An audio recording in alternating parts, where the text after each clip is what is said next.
ko na din yung saranggolang ginawa ko.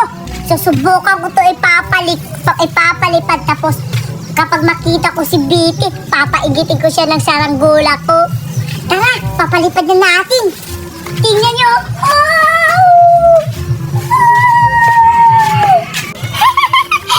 Sa wakas, nakabili na ako ng Milk Tita Lollipop.